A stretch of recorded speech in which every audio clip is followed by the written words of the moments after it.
Middle East. What a shit show. There's a lot going on here.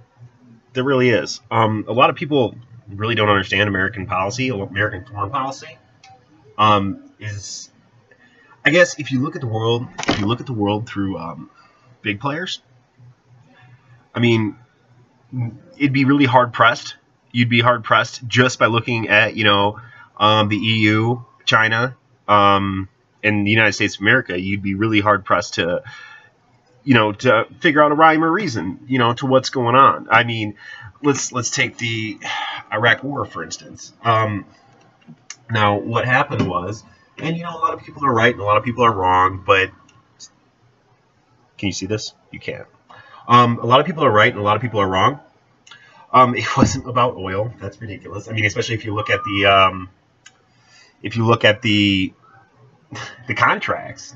I mean, America. I mean, I'm sure the contractors going and building shit made bank, but a lot of them were just normal Americans.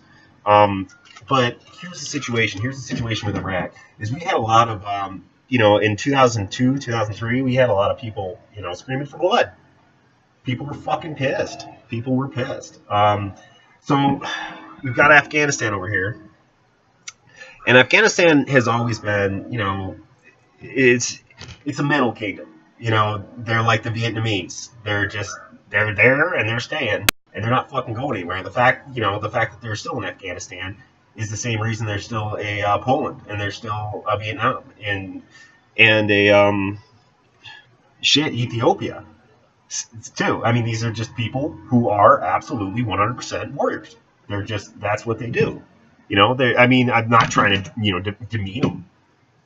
But you're just not going to fucking hold down the fort, so as it were in fucking in the mountains of Afghanistan. They're not playing fucking ball with Kabul. They're just not. I mean, it doesn't matter who they like. It doesn't matter if someone shows up with money. They're gonna take it and they're gonna try to fucking stick it right up the ass of Kabul. And that's what's going on. But so a lot of people were fucking, out for blood after the 9/11 attacks. A lot of people were just ready to fucking, go forward with whoever, and fuck, let's take out Italy while we're at it. I mean, why not? Why not? They don't have a real government anyway. So a lot of people were out for blood, and so a lot of people said, we're going to Iraq for oil for the same reason, and we're going there to George W. Bush, his daddy, to finish the situation, and that's kind of right with American foreign policy in this area. If you legitimately thought, which is what's happening, is look at where Iraq is situated. Now you have America's longest standing ally in the region right here, Egypt. We have control of the the Suez has been a big deal for a long time. But we have, Egypt has always been one of our oldest allies in the area. Turkey we got up here as a NATO member. Saudi Arabia is a strong American ally and trading partner, and a lot of people don't like that, but I mean that's realistically where we're at. And you have the Sunni Shia border right there. You have the Kurds right through here. And the reality of the situation is the only thing holding Iraq together was that piece of shit, Saddam Hussein. Like, he was a real fucking monster, He was not a good guy. And you could say, well,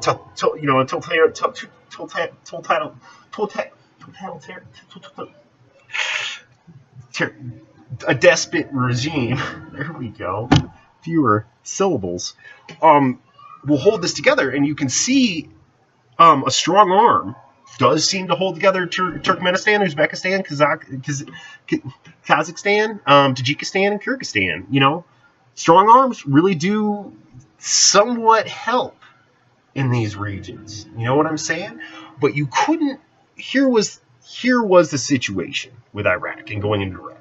If we already had the will for Afghanistan, and the only thing holding this region together, and not a massive nightmare, which we're seeing now with ISIS, and between Israel, Jordan, Syria, Egypt, Iraq, Iran, there's just a lot of fucking players in there. This is huge, old. There are lines there so deep that they're just cut. These lines are not, the Protestant Catholic lines are still pretty solid. You can't expect these things to disappear overnight. So what the Bush administration basically did was say, if Iraq is going down, and we can see this, we can see that happening in the next 15 years, then there might as well be an American presence right there. If Iraq is going to fall apart and it's going to be Baghdad against everybody else with the Kurds splitting and Iran going for their, the Sunni Shia split is going to happen. Like, there was going to be a fucking bloodbath in Baghdad sometime in the next fucking 15 years. So the Americans said, shit, as long as we have the will, let's go in there and lock this fucker down. Let's, and this just has to do with a lot of American foreign policy, is the Saudi Arabians, you have the Turks, the Saudis, the Egyptians. I mean, fuck. This, Sudan has problems. Uganda, you got a lot of people in this area. Pakistan over here doing Pakistani shit. What the situation was to go into Iraq was essentially, if it's going down, then we're going to be the ones that cause it, and we're going to be there. So this isn't like hold the borders was basically where we were at, and hold the buffer state. So if you look at this from a regional standpoint, it makes a lot more sense than letting a NATO, like NATO, Turkey could have fallen out of NATO, and that's still a possibility. Iran could, become a bigger player, which current American foreign policy says that can't be allowed. You got Russia fucking up here, engaging in the same fucking Russian Empire bullshit, 6 centimeters at a time. They're fucking coming on back. And you got, the Palestinians as just a demilitarized zone. I guess what I'm saying is, if you look at foreign, I'm just rambling. I'm just practicing. If you look at American foreign policy, you can't look at the world through big players. You have to look through regional players. And if we had, we need a situation where we want, a stable Middle East. Well, I mean, a big step would be Israel taking over Palestine. I mean, a lot of people are going to like to hear that, but Palestine is that's a demilitarized zone. That's not a country. I mean, even if you were to recognize Palestine as a country right now and just say fuck Egypt, fuck Jordan, fuck Syria, fuck Lebanon, the Palestine is a country now. You'd be dooming them to poverty for the rest of their fucking lives, just at size alone. They're just not going to have a fucking economy. They're not. They're not. I know they're not. It's bleeding heart bullshit and warmonger bullshit. I mean, hit it in the middle somewhere and be reasonable fucking human beings. And if maybe the world needs to sit down and figure out what to do in the state in the case of a failed state. Like, what are we gonna do there? You can't let a couple big players play behind the scenes and fuck everybody over, but you can't let a whole civil war happen, because then you're gonna have atrocities, and then you can't open up the borders because everyone who should stay and fix this shit is gonna start jetting like motherfuckers, and you can't blame them. But you can't blame you can't blame the West for not wanting all these people either. You can call this Western imperialism fucking coming to blow them in the ass. Well, basically, we're still dealing with the fall of the Ottoman Empire, and we're dealing with the fall of the fucking Roman Empire still to this day. It hasn't been that long in the grand scheme of things. I mean, World War II wasn't a fucking world war. That was the end of colonialism. That was fucking, Nazis trying to fucking be colonials, and start a colony. Like, they thought that they had been fucked over out of Egypt during, that the countries with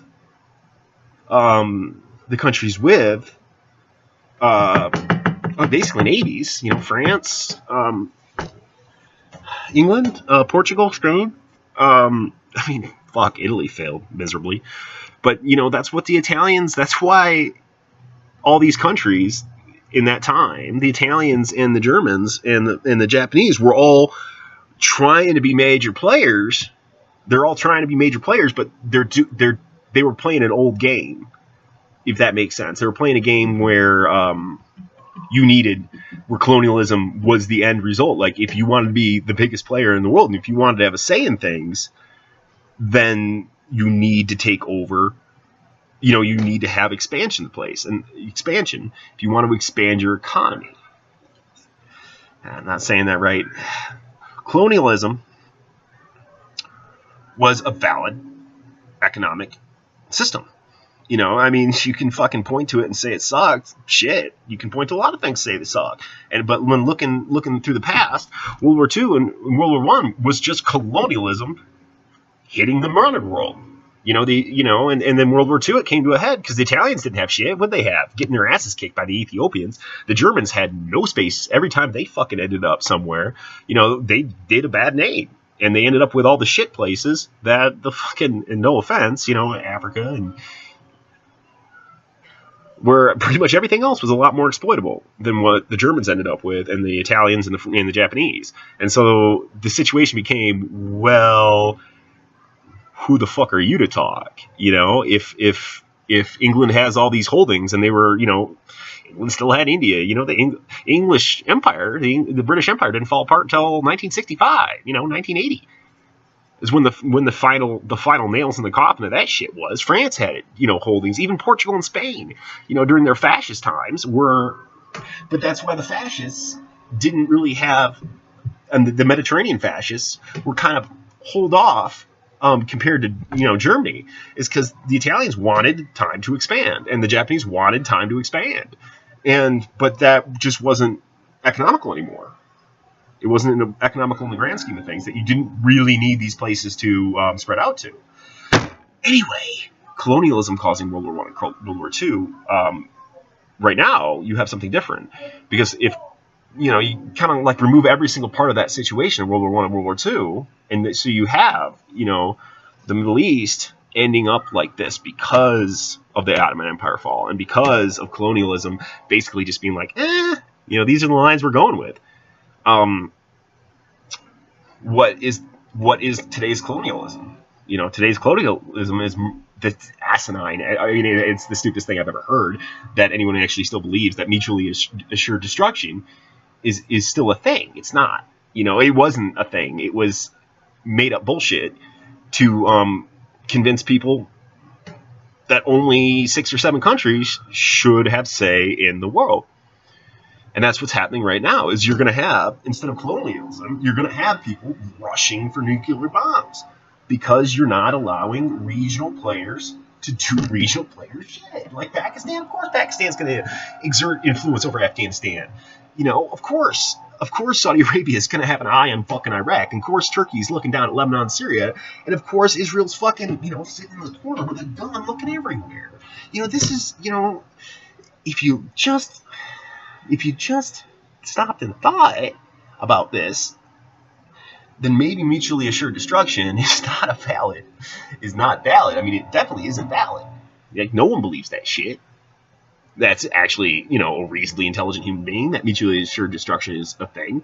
Mutually assured destruction is just a way for the West and China and India and Pakistan, you know, to dominate the world and only have, I mean, I call mutually assured destruction mutually assured destination, where only a handful of countries have a say in the end result of the world. And that's not okay, because I believe in regionalization over all things. You know, if you look at the United Labour Party, a lot of it is decentralization. But in this case, you know, in the Middle East, this is just a bunch of fucking players. You know, this is not an easy situation. And it's not going to end quickly, but we need to sit down and have some real discussion about it. I mean, if we can't act like adults when it comes to Palestine, because Palestine is just a demilitarized zone, that's it. That's all Palestine is. That's just a fucking boundary between Lebanon, Syria, Jordan, Iraq, and Egypt after the 1960s. Everybody versus the Jews, and the Jews versus everybody else. So now they have these buffer areas. So the fucking Egyptians don't have to be near Israel, you know? And so, of course, Israel went for nukes. Of course they did, you know, and what did the French help them? Of course, Egypt is going to stay with America because that means, America's got nukes, so we have a say in the situation. Of course, Iran's going to go for nukes because that is what a reasonable person would do. India ignored that shit. Pakistan ignored that shit. And guess who has a voice in the modern world? And not a voice of the UN or any fucking bullshit like that. Who is respected enough to allow the regional players to have a voice? And that is countries with nuclear bombs, which is what mutually assured destruction is. Mutually assured destruction is just colonialization in the 21st century, in the modern world. And it will come to a head because, fucking North Korea, that's y'all are fucking nuts in that one too. But, everyone is. Everyone's wrong about that. The whole part. Like, top to bottom, you're all wrong. But, of course, it's easy for me to say that. I'm not going to explain myself. If you want Iraq, if you want the Middle East, Africa, and Southeast Asia to have some reasonable solutions and reasonable growth, then you're going to need we need to step back and stop letting, the nuclear mutually assured destruction formulate the world global scene. I wish I was more wordy. Mutually assured destruction. I gotta write something on that. That's what it is. Mutually assured destruction is just World War II shit. Huh. World War II was not a world war. It was the end. It was colonialization meet modern times, and so eventually people are gonna get pissed. Huh. Well, I personally believe in a full dearmament nuclear weapons, because I think that there are more than enough conventional weapons to deal with a lot of this. I'm not anti-war. I'm not pro-war. Just, war is a tool. I'm not even necessarily against American foreign policy. There's a lot going on there. There's a lot going on in this world, but you gotta think about it in a regional sense. But mutually assured destruction is not a thing. There's got to be a way to allow regionalization to occur without players, big Western players, or China, Russia, and the United States of America, and the EU, from sticking their fucking noses in it, when what should happen is there's probably going to be some civil wars in the next 20 or 30 years. There's a lot of countries that shouldn't be countries. There's a lot of regional lines that are based on ethnicities, and those countries are not going to succeed. And I'm not saying countries need to have ethnic diversity. I'm not saying they should. That's not the point. Is if you draw a line for Uzbekistan to just be the Uzbeks, of course, that's just, I don't know. They need to start forming confederations. We need to bring back Yugoslavia. We need to unite the Silk Road, and we need to unite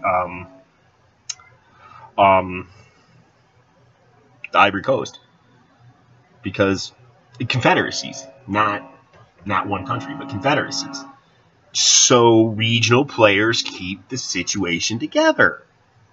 You can't have this many countries depending on the will of the West to hold everything together. You got to show some faith in people. I don't know. This was disjointed again. Damn it. I feel like I'd be a lot better at this if I just, I don't know. There's got to be a way I can be better at this and describe my, say my words better.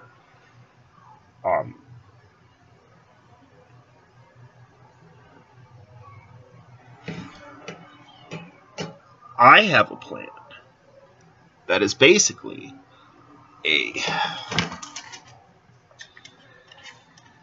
over here in India, way past here, and Bangladesh and all that shit, Indonesia, a massive railroad, and I have a railroad plan for Central and South America. And I know railroad seems old school, but I feel like that's the future. Ground travel. But if we can get a railroad from Bangladesh, where the Indonesians can be on, and get it all the way up through Pakistan, and we take it through Iran, and we take it to Tehran, and we go down through Baghdad and the UAE and Oman and Yemen, with a passenger stop in Mecca from Indonesia, and then up to Israel and up to Istanbul, and then under the Suez down to Uganda and down to Kenya. And even if we could build a little, can we dig through there? Fuck. Across to Morocco and down to the Madagascar. Let the Madagascar people, have some ports. They have a lot of industry going on right now. But if we could get all the way up through here, into Beijing, into Moscow, into Krakow, and Warsaw, and fuck Paris. I mean, link up these freight lines, so some of these countries can have safer outlets. Like India has, like the Afghans, they're crossing borders to do day labor, just like the Mexicans, And if you had some work, like cutting through them mountains with some fucking freight lines, and you had a religious will with it, where the Indonesians and Bangladesh, and the Muslim Indians would want a fucking safe passage to Mecca. Fuck, have every imam fucking stop and bless the fucking train. But the freight lines going with it, you could really bring that whole region together. I mean, it's this shit takes fucking 30, 40, 50 years. It really does. It really does. Freight line.